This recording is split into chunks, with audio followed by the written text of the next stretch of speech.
Hey guys, and welcome back to Mary J's Hauls, and thanks for watching our Amazon Merch Q4 challenge. So Ryan is not here with me today, guys. It is just me once again. He is starting a new little project, which I'm sure you guys will see popping up on YouTube soon. So go ahead and click the like button, the subscribe button, and the notifications button, guys, and we will go ahead and get started.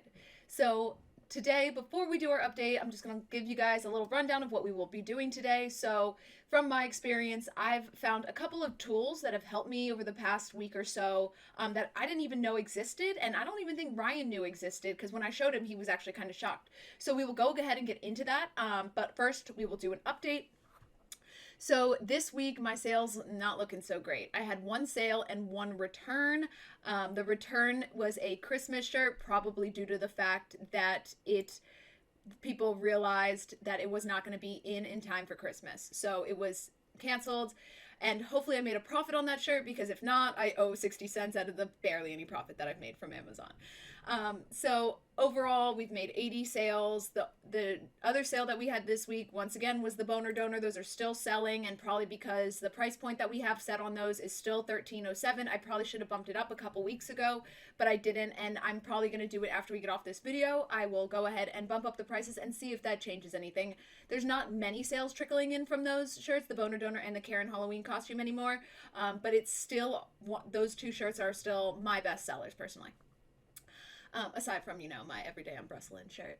So another thing that I wanted to talk to you guys about is that I started doing plant niches and more evergreens now that Christmas is over and my shirts weren't going to be in time for the New Year's. So I figured, okay, let's just move on to something that can stay longer term.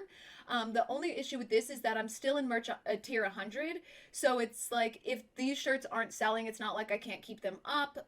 You're supposed to keep changing them out. And then it's like, in one of the videos coming up next week, we will have Ryan for sure back on to give us a rundown on how to better organize your files for future use. So once you do start getting to those tier 500s or above, you can start scaling your designs that you have had, or the designs that you took off in the previous time. You can help organize them to re-upload them and figure out which ones aren't there anymore, so it's not as manual. So I did start doing the plant niche, and I realized that one of my products was rejected, and that the shirt says I'm sexy and I grow it, and it was rejected due to the fact that I had clicked on youth. I didn't think it was going to be a problem with youth, but apparently it is. So guys, just make sure if there's like any tiny little thing in there that can be anti-youth, like the word sexy, then just don't click on youth. So for our little lesson today, guys, when I came across some of these designs that I had seen, and it wasn't even on shirts or anything that I had seen them on my plant websites, because I love puns and plants. Like succulents are like my babies. And I probably have like over 100 of them. It's actually kind of crazy, but I do love gardening and I love my plants. So I decided to kind of target that niche. So I came across a font and I was like, okay, well, I really want to use that font. And Photoshop has a bunch of fonts, but it was really hard for me to find that specific font. And I didn't want to spend hours digging through all the fonts to find one that looked similar enough. So what I actually found is this Font Spring Maturator, and I will include a link down below. And I wouldn't solely use this. There's going to be a couple of different tricks that I'm going to show you here. But what you can do is, so I've uploaded so you can take this image, and I just screenshotted this one, and I will pop it back in there. And then what happens after that is it will select the letters, you crop the image, and then after you crop it, you say maturate it. And what will come up, okay, manually adjust. There you go. So after you click maturate it, sometimes they make you say manually adjust, and then what comes up is fonts that match the image. And so every time I've done it, I've actually gotten a bunch of different fonts, different ones. Some of them I'm seeing are the same, but you get a good idea of the fonts that are out there and the ones that are similar. So most of these, because I tried this 2 days ago or 3 days ago, I could not find, so I took the name like Cuesta Grande, and I could not find it in Photoshop. So that wasn't really working for me. But then what I did find, and guys, if you are looking to download more fonts, DaFont is really great. It's free, so you would just go to whatever font you can find in here and then click download. It will download it and a file will end up on your desktop. You double click that file, and personally, there will be like 4 different little attachments inside that downloaded file for that font, and I don't know which one actually sends it to Photoshop, so I just click them all, and I think it's the third one. It's like a text file, and then you click that, and then it'll say install at the top, and then you click the install button, and it will automatically go to your Photoshop. So I used FontSpring Maturator because this was a font that I wanted, and I've been wanting it for a while because I find it to be a great font for plant niches and more girly things typically. Which does kill your market a little bit. If you are targeting more feminine products, then you don't have the expansiveness of both women, men, and children. But it worked out in my favor, so it's okay. And then so because I downloaded some fonts from DaFont, and those were not really the ones that matched these, but what I did find, and this was actually like probably the best little trick that I have learned in a while, is so I went to Photoshop, and if you go to Photoshop and drop in that same image you did in Font Maturator, you can go up to, I think it's,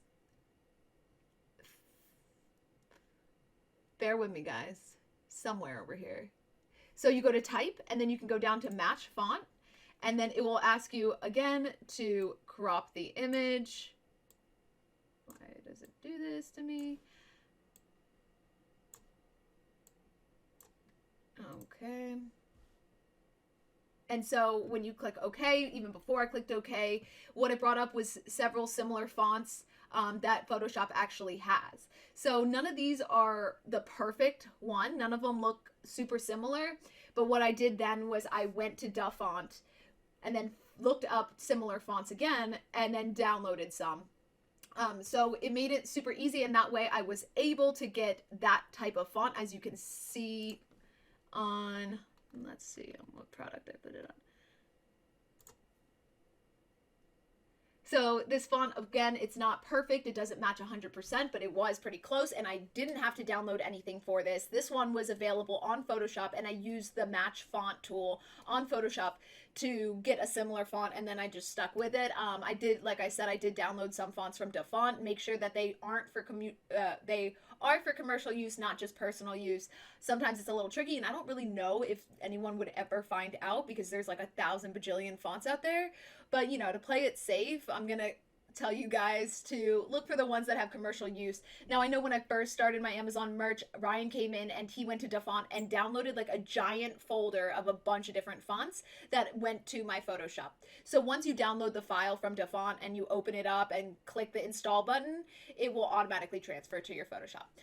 So that is my little lesson of this last week. I am trying to stick with it. There hasn't been any tear ups. My sales aren't going too great. I am sure that we are in a little bit of a lull right now with post-Christmas shopping. So I'm crossing my fingers that if there is another tear up, I make it somehow. And also hoping that when Ryan comes back next week, he can give us a little bit more guidance as to what I am doing wrong and what I am doing right. And I hope that works, as well as the file organization. That will definitely be a great video for next week, and because as tier ups are starting to come, you know, it's better to keep your files organized so you can use them again for future use.